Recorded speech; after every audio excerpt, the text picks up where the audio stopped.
we bringing you this morning our beloved player Danyllo Verweij, playing I guess now known deck. So tell us how you did. So I played CRYSTRON. I got day 2 at YCS Birmingham, going X2 into day 2. Unfortunately, lost round 10 to Dominic, who played White Forest. But overall, I think the deck choice was good. I could have played Malice, but I felt like I'm just more confident with this deck. And I felt like it's a really good deck. People don't really know how to interrupt it. So I think the choice was great, and I'm still happy I made day 2. And I had a lot of fun playing the deck, and I think ultimately that's what it's all about. So Great. let's just get into the list. Yes. So of course the best starter inclusion, the new card from Supreme Darkness. This basically gets you to your main end board. Adds an activation, graveyard effect to banish itself to summon a crystal monster from the graveyard. So it's like so much plus. This card is really strong. So triple Smiger, so one card combo to get into inclusion. You normal summon it, link it to Clockwork Knight, and then that gets you to inclusion, which gets you to the level 5, and then you go from there. And then the level 5, so triple Soul Fafnir, 2 Salvador. I think you do need, in like a pure-ish build, the 5 level 5s.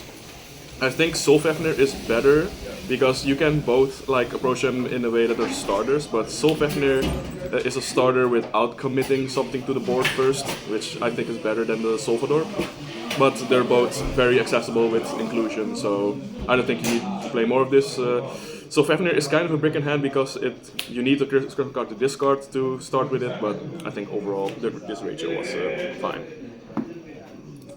Tribute to Stralos, God card, like you can play 2, but I just love opening this card with inclusion. Just love having access to it. This card is just crazy.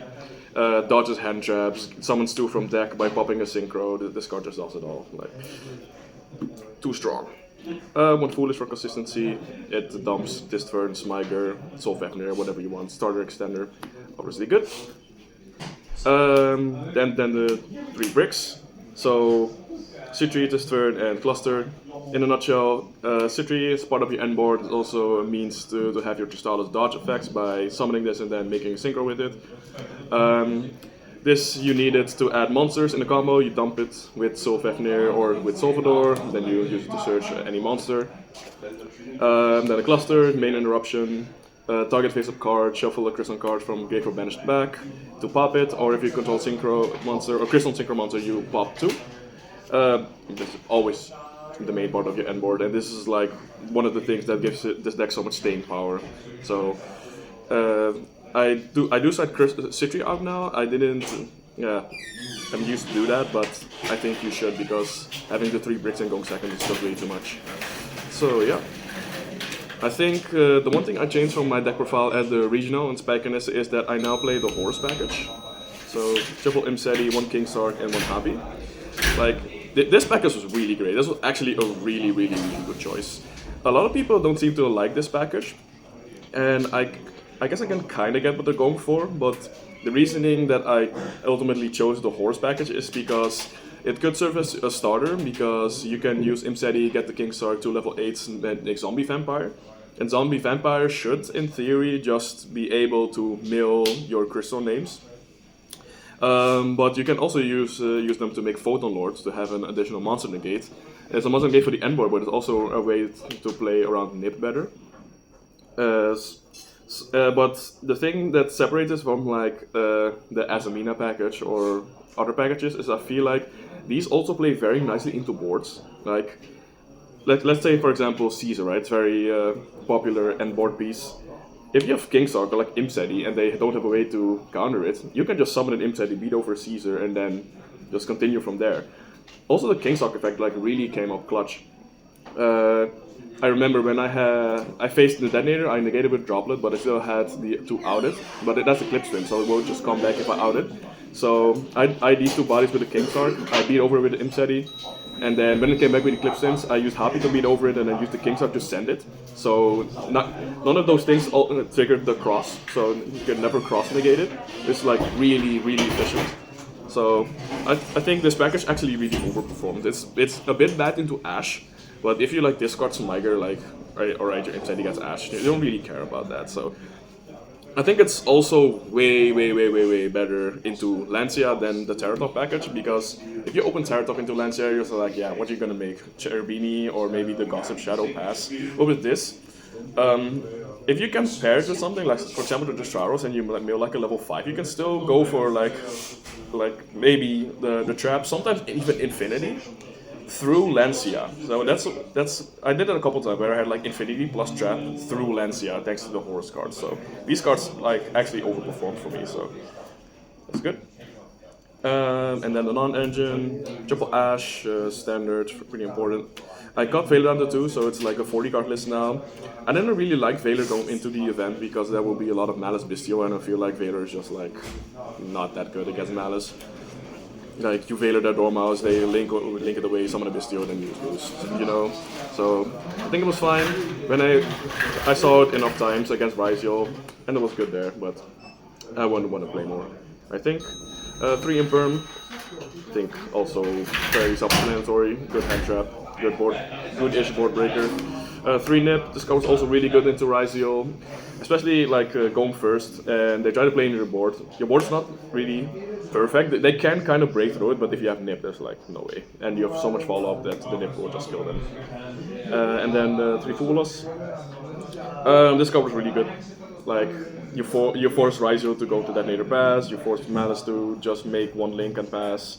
So it makes the boards to go through more manageable, which is good because the CRYSTRON cards themselves are not that good into boards. So I think the hand drop lineup was good for me overall. And then triple droplets. I think you needed to combat stuff like Caesar, Detonator, White Binder, Dweller. And it's just kind of free in this deck because you can just discard your pistol pieces. So, yep, that was good.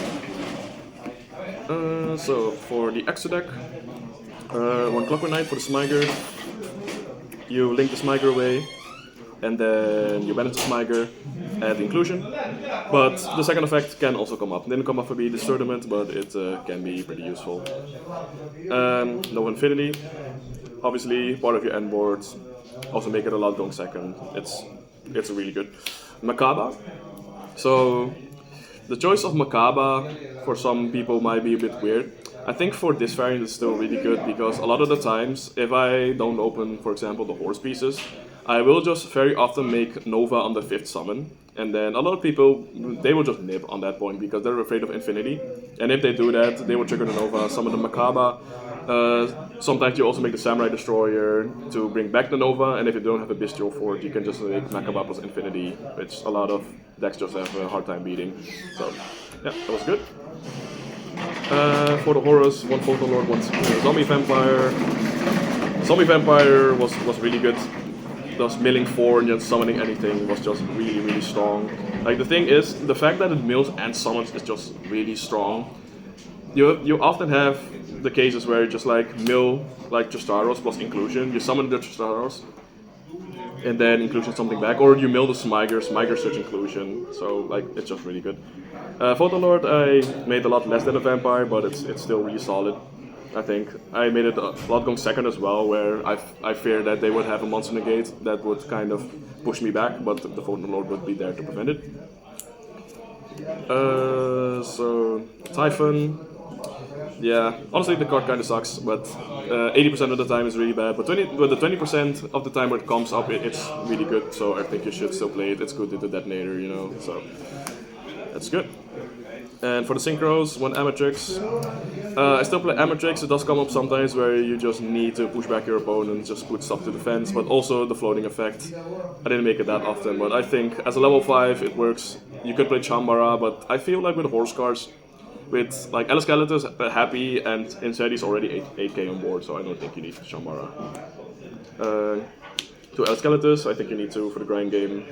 1 in your first turn combo and the second turn 3, so that's good. 1 Korayam Gandrax. Like, this is the thing you always go for. This is the best card of the deck, basically. You banish 3 on summon. Like, a lot of people weren't prepared for it. Like, the thing is, especially into Fiendsmith Ritual, their bestials are kind of useless against you, so they have to bestial their own stuff. So they often try to push with Druisworm, but if you do that, you just banish the Druisworm and some other engine pieces, and then it's very hard to come back from it. Dawn Dragster for the negates. I don't think you need to. One is fine. You can, if you really need to, you can revive it with Clockwork Knight, so I think that was fine. Samurai Destroyer, important to play around neighbor to Tristalos, but also offensively, it's really good. In my order deck profile, I mentioned the cluster interaction where you just attack into Detonator, it's negated, so you can pop it with cluster through the cross. So that's good. Dave Dragonback didn't come up. Might be something else. I'm not sure what yet, but we'll see in the future. And as card exit Legacia. So this was actually very important. This came up a lot.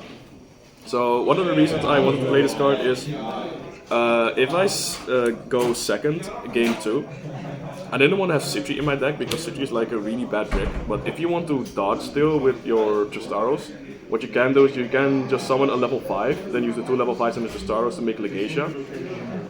And that would just pop the highest attack monster to draw you a card. Maybe it could be a non-engine. Also good to out the nip token because often you will have to nip them. And then on the crackback, they will still have like imperms and stuff you want to dodge. And then you can dodge, make Legacia, pop the nip token, draw one. This is really good. Also came up with like combinations of level 7 Tristaros and then summon a level 3 and make this. So this card was really good. Lastly, for the side decks, Triple Lancia, Self-Explanatory. You need for Malice, you need for the mirror as well, honestly. So yeah. I played 3 Meows, I wanted it for the mirror. I think, sorry, not for the mirror, I wanted it for Malice. I think you need a lot of stuff into Malice because Malice is basically your worst matchup. If they white, not even Griffin, right? Griffin you can kind of deal with Droplet, Imperm, stuff like that. But if they white binary your graveyard, you're just kind of screwed. So I think this is good. So to make sure they don't overextend, they make a half board, they don't make like Griffin and stuff. So I never saw it, and I also only faced 1 Malice, so I didn't really get to see it in practice, but in theory it was nice.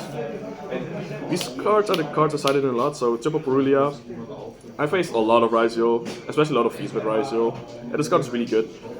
Doesn't seem so at first because it doesn't do anything against the Fiendsmith portion of the deck, but against the Raizio portion, it's very important to have Perulia.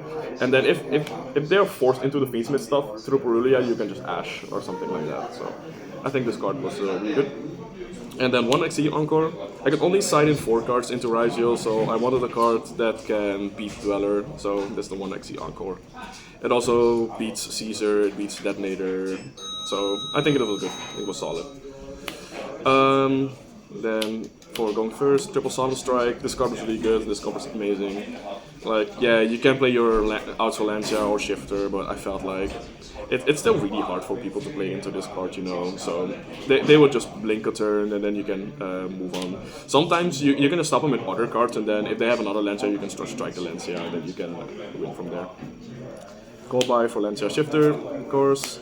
And I said it, Darkside Fighter didn't come up, never meant it to tie, but I think it's good to have just in case. So yeah, that was the list. Great. So any shoutouts? Yeah, shoutouts to Team Hoodcake, shoutouts to the boys back home in Holland, and shoutout to my boys Aniket, Bart, and my girl Lauren, who we traveled with together. Shoutout to FTME, shoutout to Oscar, who are also here. And yeah, that's it. Thank you. Right. Great. Good job. And until the next one.